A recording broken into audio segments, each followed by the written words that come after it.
Have you ever just stopped and looked at the visuals AI can create now? I mean, from Wow. just a few words. It's really something. But as you're looking at these amazing images, these really fluid videos, do you ever wonder, well, what makes one good? Like, truly good? What's the secret sauce that guides the AI towards creating something that really works versus something that just misses? That's a great question, and it really gets to the core of it. Because making these visual models better often comes down to something called a reward model, or RM for short. Think of the RM as like an internal art critic for the AI. It's supposed to teach it what good looks like, give it feedback so it can improve. Okay, so the RMs are like the coaches. They're supposed to be guiding the AI. But you mentioned they hit some roadblocks. It sounds like for a while, these coaches maybe weren't as effective as they needed to be. Like they could teach the basics, but maybe not the finer points. What was holding them back? Well, it turns out the limitations were quite varied.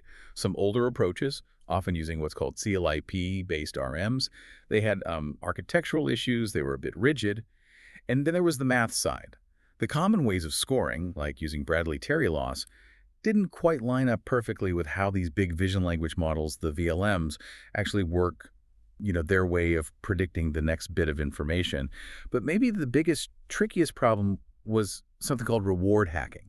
Reward hacking. Okay, that definitely sounds like the AI figuring out a loophole. What does that actually mean for the pictures and videos we end up seeing? This is a pretty good description, actually. Reward hacking is when the model finds a flaw, a shortcut, in how it's being scored. It learns to produce stuff that gets a high score on paper, but doesn't really improve the overall quality. It's like learning to ace the test without actually understanding the subject. And this often leads to something called mode collapse, Mode collapse, meaning. meaning the AI starts generating very similar outputs over and over. Yeah. They might all get that high reward score, but there's no diversity, no real creativity. It gets stuck in a rut. Right. So it looks like it's doing well by the numbers, but it's actually just found the easiest high scoring answer and sticks to it. Yeah. That's not what you want. And it's into this whole situation, these limitations, this reward hacking problem that a new approach comes in. Today, we're doing a deep dive into a paper called RewardDance, Reward Scaling and Visual Generation by Ji Woo and colleagues. Our goal here is to unpack how RewardDance tries to fundamentally rethink these reward models, how it uses scaling, and how that leads to, well, hopefully much better visual AI results. So if the old ways were hitting these walls, how does RewardDance manage to break through? What's the big idea? RewardDance proposes something quite different, a generative reward paradigm. So instead of the usual method where, say, a VLM has a separate bit added on, like a regression head just to spit out a number score, RewardDance changes how the score is represented. It turns the reward into the model's probability of predicting a specific token, like the word yes. A yes basically means, okay, this generated image is better than the reference one based on the instructions. Hold on, predicting yes, that feels much more conversational, like it's making a judgment call, rather than just calculating a value. Why is that shift so important? How does that help? This is where it gets really clever.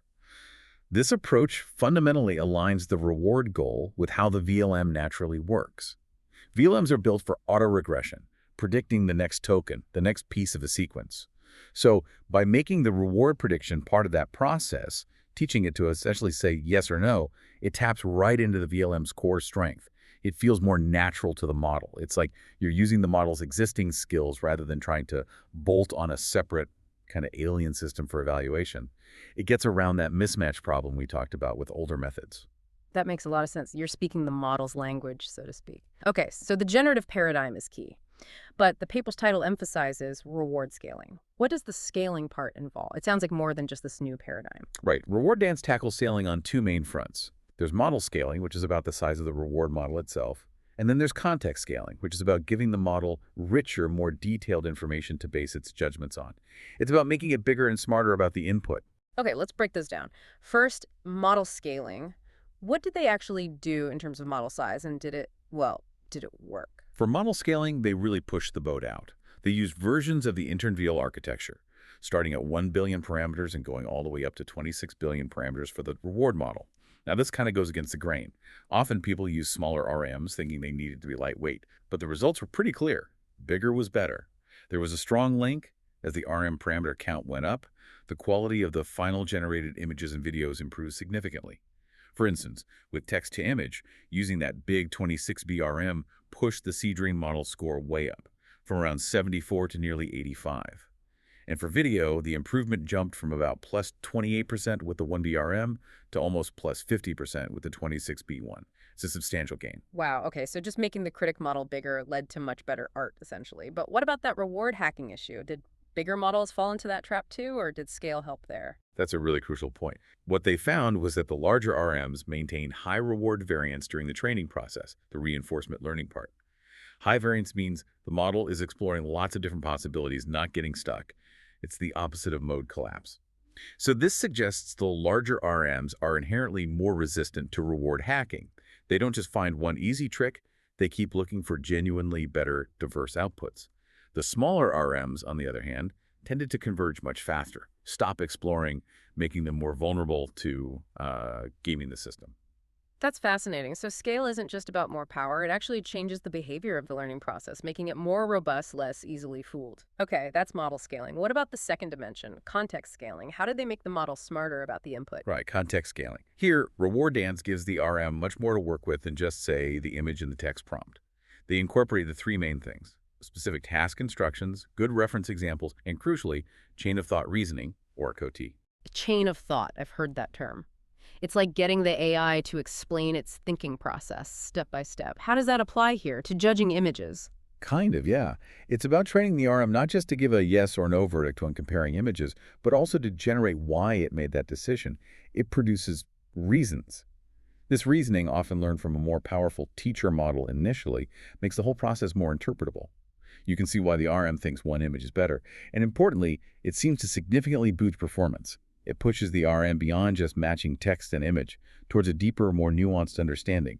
The paper actually shows examples. You see the prompt, the two images, the instruction, the yes-no, and then this detailed COT explanation. They also found that adding those reference examples consistently helped too. Having good comparisons matters. So you've got this new generative way of scoring, you've made the scoring model much bigger and more robust, and you've given it richer context, including its own reasoning. What did all this add up to in practice? Did the models optimized with RewardDance actually beat the competition? Yes, they did. The paper includes extensive benchmarks against other top academic and even commercial systems. The results were pretty strong across the board: text-to-image, text-to-video, image-to-video. Take text-to-image on the General benchmark. Seedream 3.0, when optimized with RewardDance, got the top overall score, 0.79. That beat other strong models like SD3.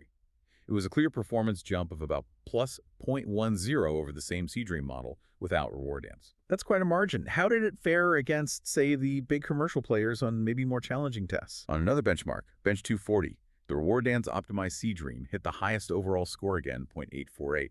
That actually put it ahead of results reported for systems like Imagen 3 and Midjourney V6.1 at the time. It did particularly well in areas needing complex understanding, like action or attributes.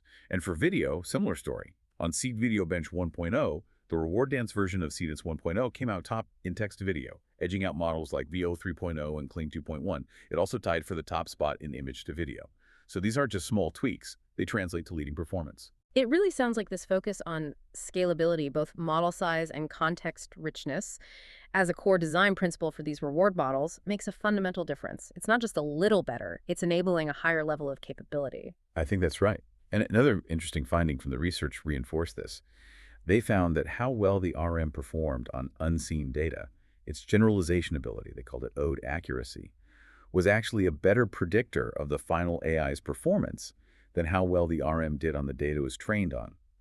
What that really highlights is the need for reward signals that are truly robust and widely applicable, not just good at matching the training set. So pulling it all together, this generative reward idea, combined with making the models bigger and giving them much richer context with instructions, examples, and this chain of thought reasoning, it all leads directly to AI visuals that are not only technically better, but also feel more diverse and closer to what we humans actually value. It's like building RMs that aren't just scoring points, but have a deeper, more resilient understanding. Exactly. This work really makes a strong case for scalability being foundational for visual RMs.